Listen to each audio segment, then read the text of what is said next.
오늘 누가복음 8장 22절로 25절의 말씀을 읽어드렸습니다.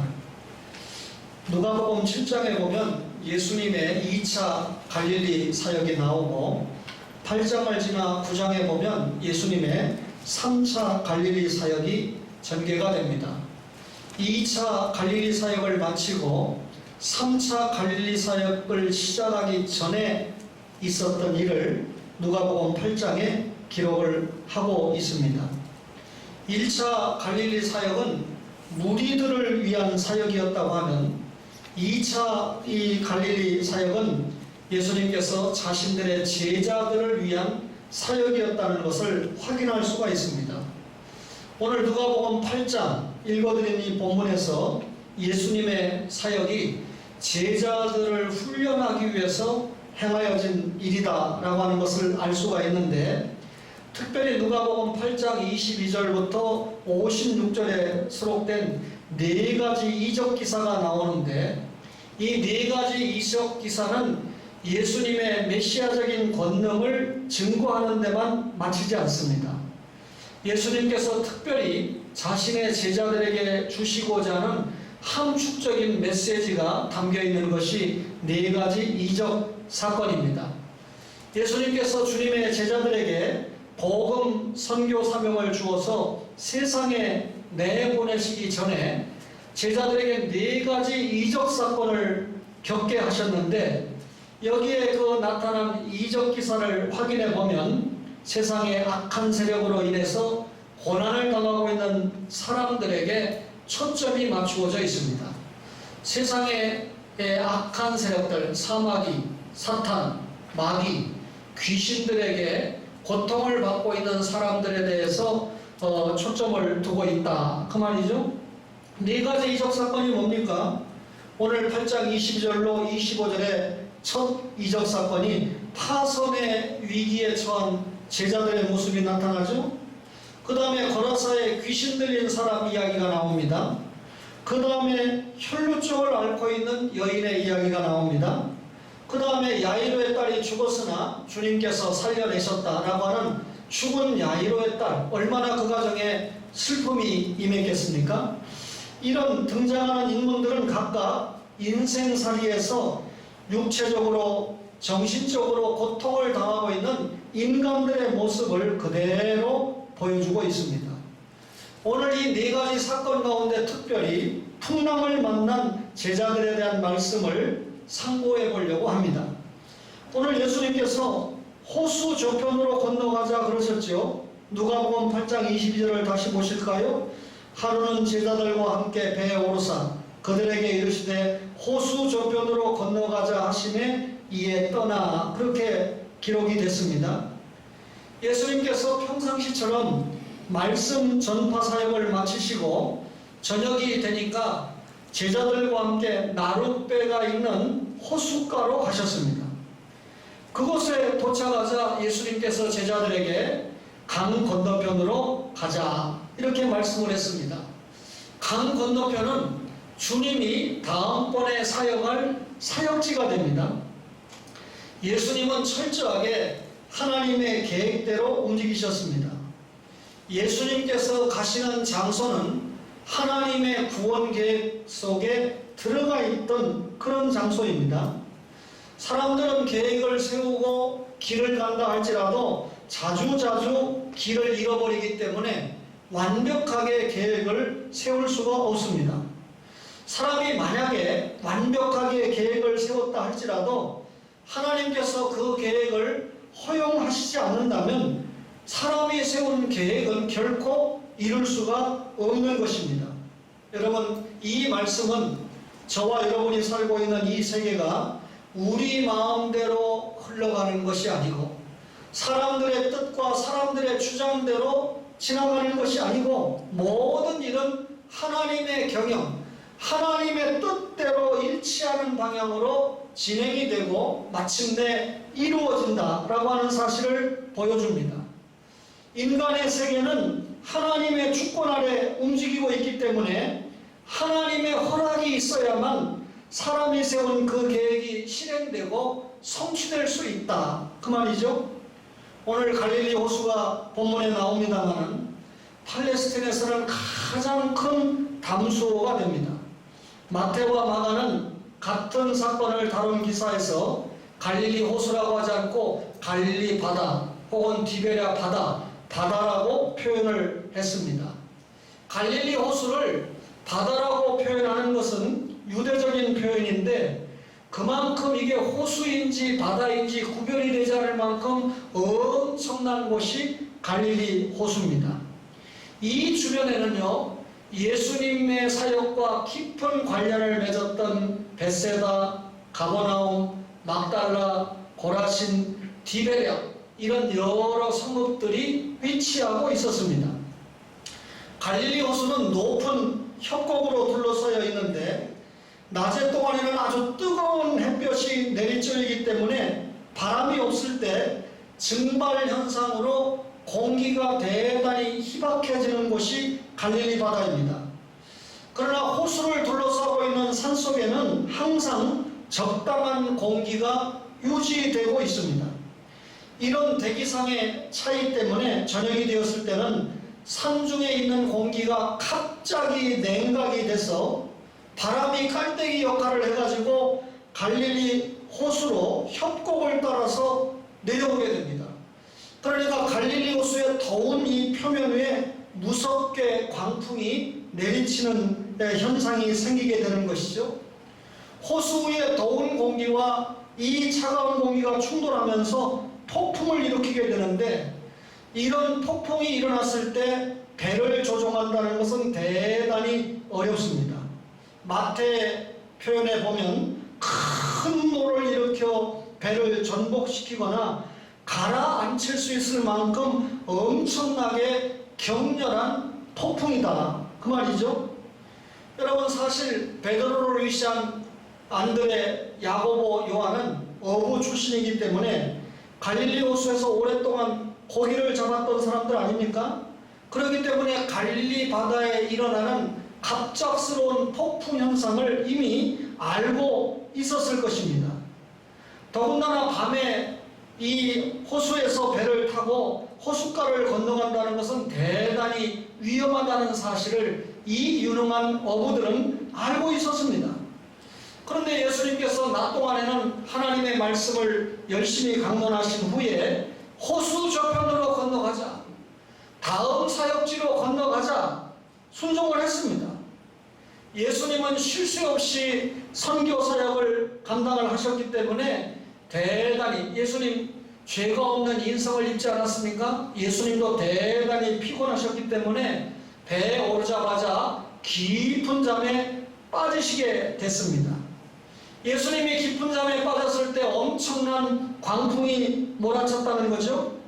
그 몰아치는 광풍으로 말미암아 배 안에는 엄청난 바닷물이, 갈릴리 호수의 물이 쳐들어온 겁니다. 배에서 이 물을 제자들이 퍼내야 되는데 이 광풍 때문에 들어오는 물을 퍼낸다는 것은 도무지 불가능한 상황이었습니다. 점점 물이 배에 찼고 마침내 배는 가라앉을 위기에 처하게 되었습니다. 여러분, 여기에서 우리는 예수님께서 제자들을 훈련시키는 모습을 확인할 수가 있죠. 지금 예수님은요, 제자들이 도무지 경험할 수 없는 엄청난 광풍, 최악의 상태를 통해서 예수님이 저들에게 전능한 하나님이고 완전한 인간인 구세주가 되신다는 사실을 깨닫게 하고 있는 현장입니다.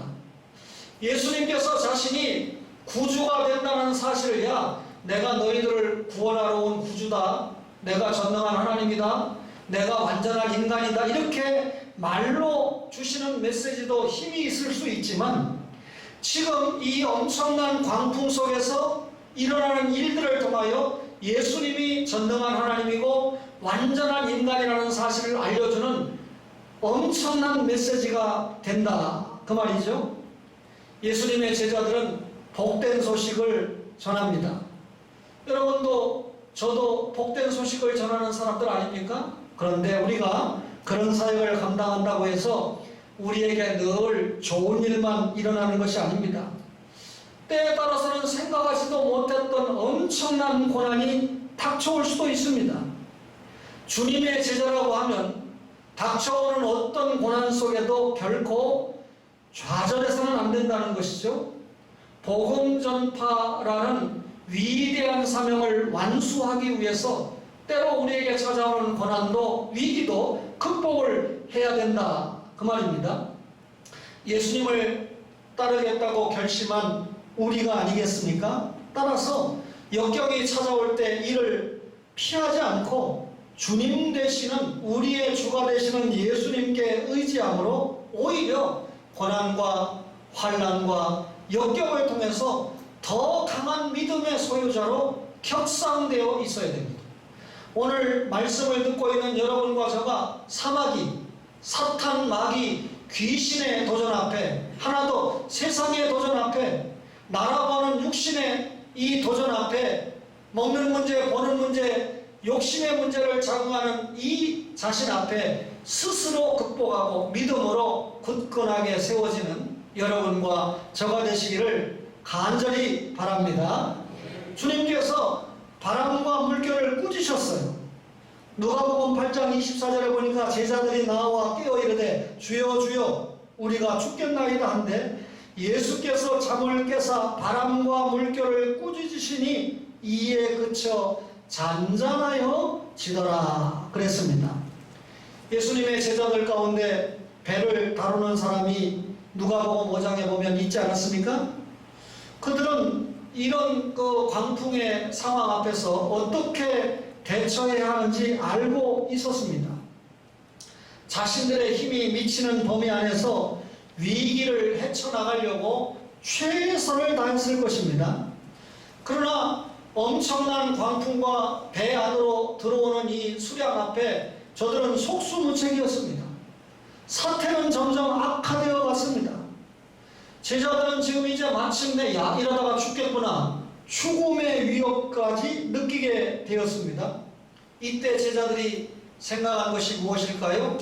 그동안 보니까 예수님이 백부장의 종도 일으켜 세우고 엄청나게 능력 있는 것을 확인했습니다. 야, 이 예수님을 깨워서 도움을 요청해야 되겠구나. 드디어 예수님에게 주여, 주여, 우리가 죽겠나이다. 다급하게 주님을 부르면서 외쳤습니다. 자신들이 당한 죽음의 위협을 이렇게 목격하면서 예수님을 찾은 것이죠. 마가의 기록을 보면요, 자기들이 곤경에 처했음에도 불구하고 주무시고 계시는 예수님에 대해서 원망하는 투입니다. 죽게 된 것을 왜 돌보지 않으시나이까, 이런 투로 원망이 섞여 있었습니다. 그런데 이 자신들을 구해달라고 하는 탄원하는 제자들의 모습을 오늘 본문에서는 볼 수가 있죠. 어쨌든 제자들은 위기를 만났을 때 한 가닥 믿음을 가지고 주님을 찾았습니다. 날마다 위험에 직면하는 성도들이 찾아가야 할 곳이 어디인가? 여러분과 저가 어려움을 만났을 때 점쟁이를 찾아갈 것인가? 친구를 찾아갈 것인가? 여러분, 점쟁이는 안 찾아가고 친구는 찾아갈 필요가 있을는지 모르나 먼저 누구를 찾아야 됩니까? 믿음으로 사는 우리들이기에 주님을 먼저 찾아야 됩니다. 제자들의 간청에 주님은 바람과 물결을 꾸짖으셨습니다. 자연계를 한마디 말씀으로 제어하시는 예수님의 신적인 권능이 광풍의 현장에서 보여졌던 것입니다. 그 엄청난 광풍이 예수님의 말씀 한마디에 여러분 조용해졌다는 것이죠. 예수님의 권위에 찬 명령은 극단적인 변화를 가져왔습니다. 여러분, 폭풍옥가조도 굴복시키는 신적인 권위를 예수님이 보여주셨죠. 예수님은 우주적인 능력을 가지신 분입니다. 말씀 한마디로 천지를 창조하신 분 아닙니까? 그 말씀으로 천지를 창조하신 주님이기에 이 우주 만물을 통치하시는 능력을 가지고 계신 것은 당연하지 않습니까?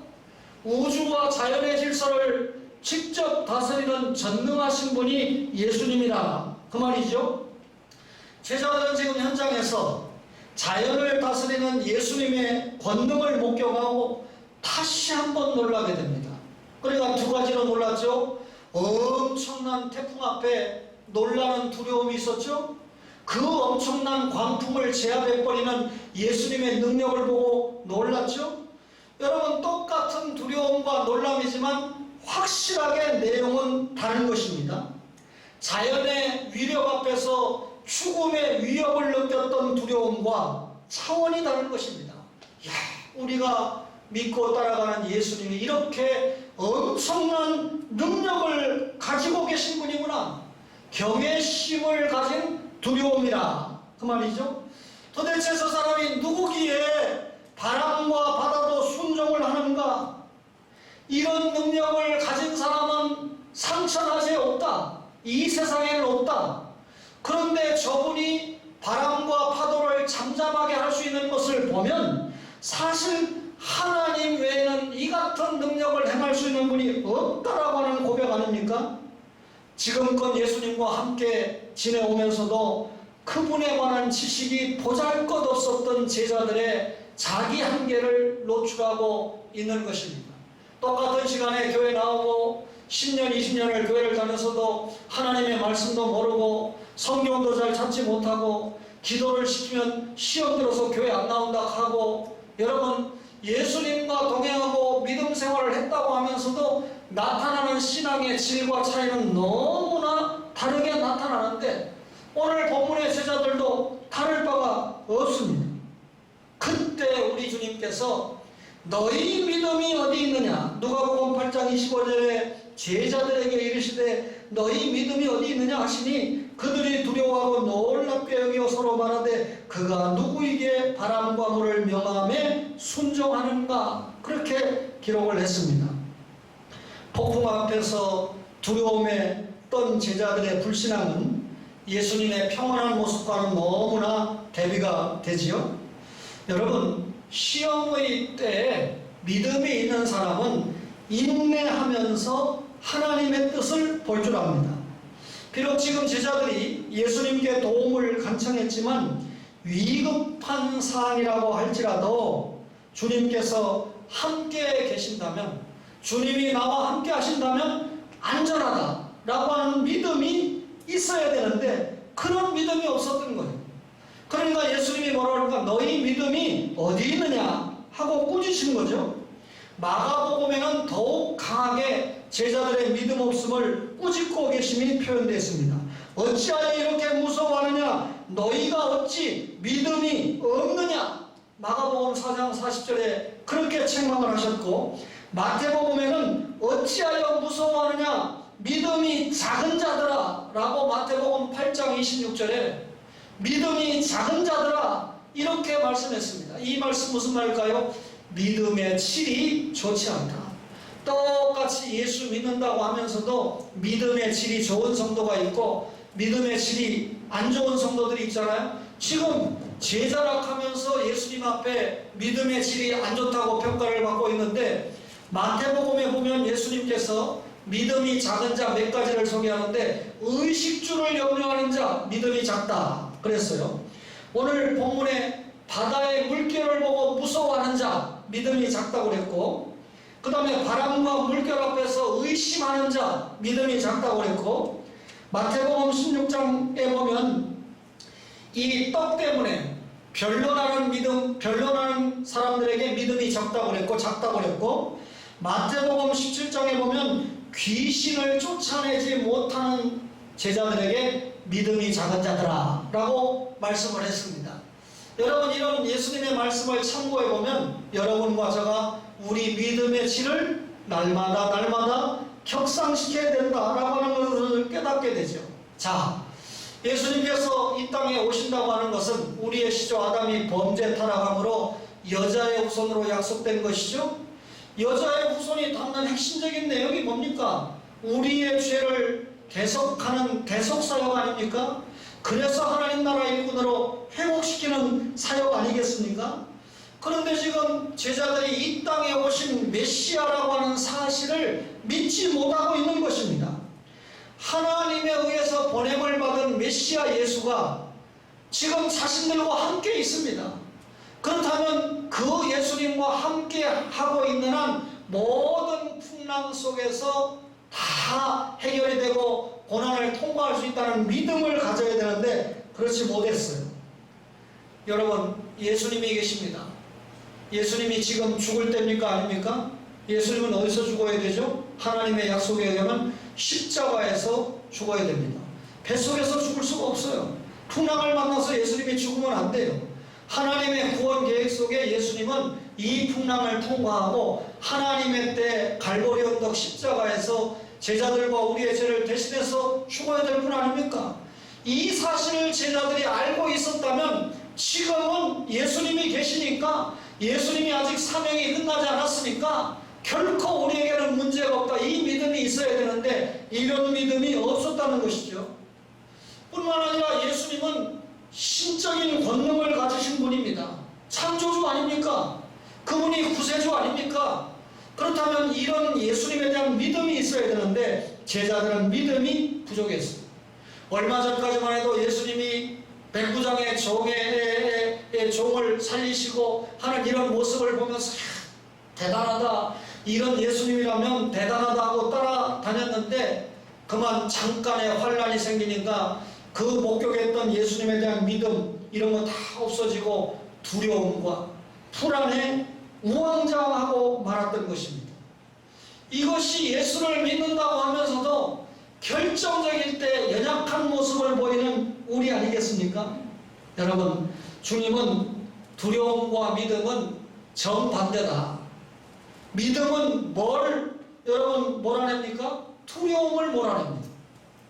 두려움은 뭘 몰아냅니까? 믿음을 몰아냅니다. 우리가 두려움을 가지게 되면 될수록 우리 속에 있는 믿음은 한없이 약화되고 쫓겨납니다.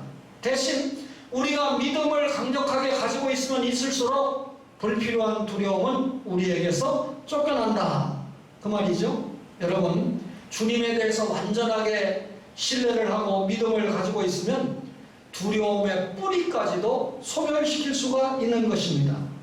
사람이 무서워하는 것은 본능입니다. 아담 할아버지가 범죄에 타락한 이후에 인간에게 찾아온 것이 하나님에 대한 두려움, 세상에 대한 두려움이었습니다. 따라서 아담의 범죄의 결과 인간에게 주어진 하나의 안 좋은 선물이 두려움이라는 것이죠. 따라서 이 두려움이라는 것은 인간이 하나님과의 관계를 온전히 유지하지 못할 때 생겨나는 감정입니다. 여러분과 저가 예수 믿고 하나님 앞에 죄 용서받고 하나님과의 관계가 회복이 되었다면 뭐가 사라져야 됩니까? 두려움이 사라져야 됩니다.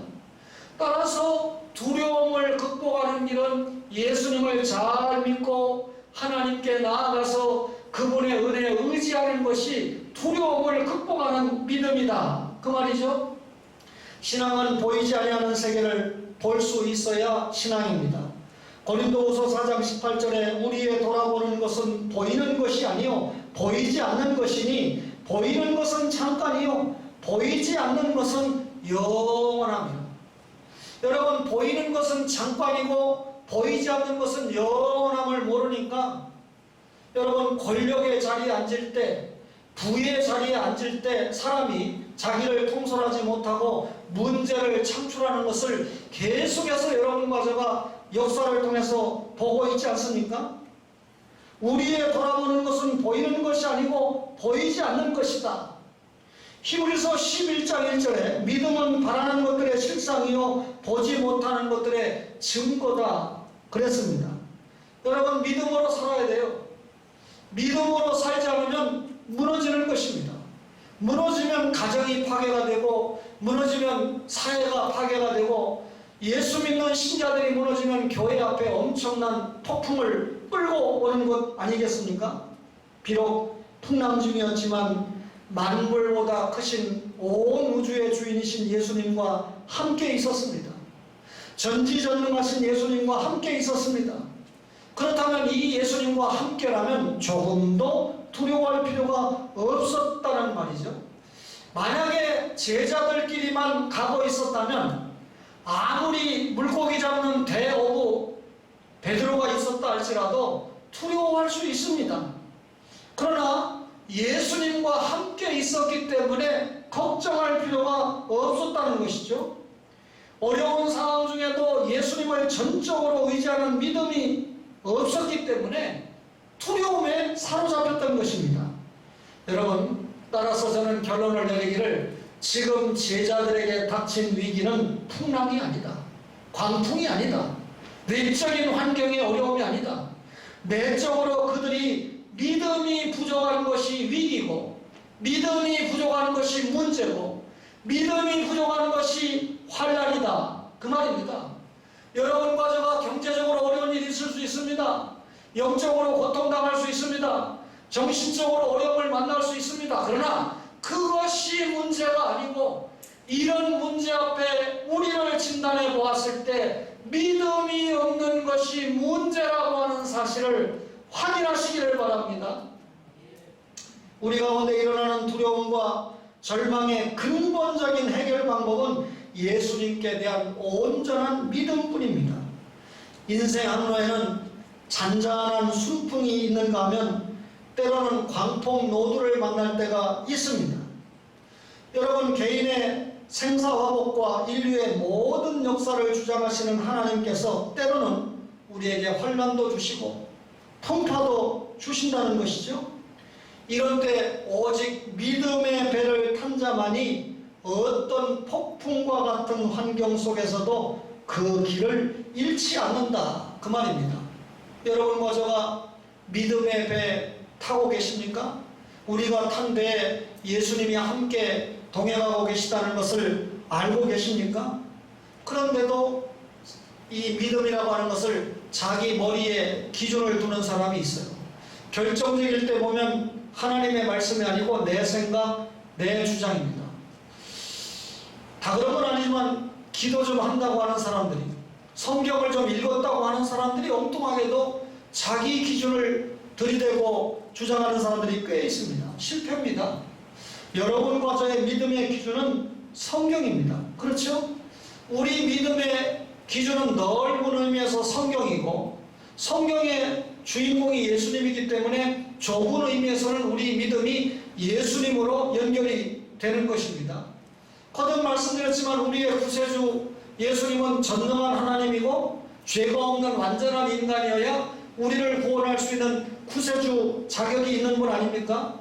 그런데 이 땅에 오신 예수님이, 지금 이 풍랑을 만난 뱃속에 함께 하시는 예수님이 전능한 하나님이고 완전한 인간, 말하자면 베드로를 위시한 제자들의 구주란 말이죠. 그분이 지금 함께 계십니다.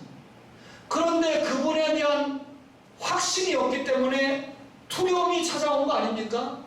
그렇기 때문에 여러분, 이 믿음의 질이 약하기 때문에 주님이 너희 믿음이 어디 있느냐라고 말씀을 하신 것입니다. 광풍 앞에서 제자들의 믿음은 무너지고 말았습니다. 예수님의 동행에도 불구하고 무기력한 존재로 전락하고 말았습니다. 믿음이 없으니까 광풍을 잠재울 능력도 없고, 믿음이 없으니까 광풍을 통과할 능력도 없었던 것입니다. 여러분과 저가 만난 현실은 어떻습니까? 코로나19와 같은 거대한 광풍 앞에서 무기력하게 무너지고 있지는 않습니까? 모든 것이 부족함이 없을 때 발휘되는 믿음은 진짜 믿음이 아닙니다. 자신이 힘이 있을 때, 돈벌이를 잘할 때, 건강할 때, 사람들이 나를 인정할 때, 잘 나갈 때는 누구나 믿음이 좋고 좋은 것처럼 보입니다. 그러나 어려운 상황이 찾아오면 현실과 바로 타협을 해버립니다.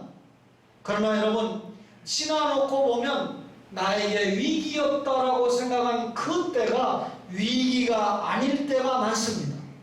오히려 그런 위기에서 누구를 바라봤죠? 주님을 바라보게 됐습니다. 믿음을 견고하게 됐습니다.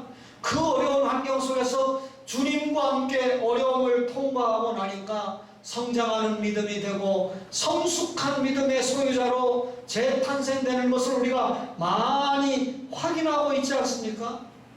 너희 믿음이 어디 있느냐? 주님은 작은 믿음을 책망하는 것입니다.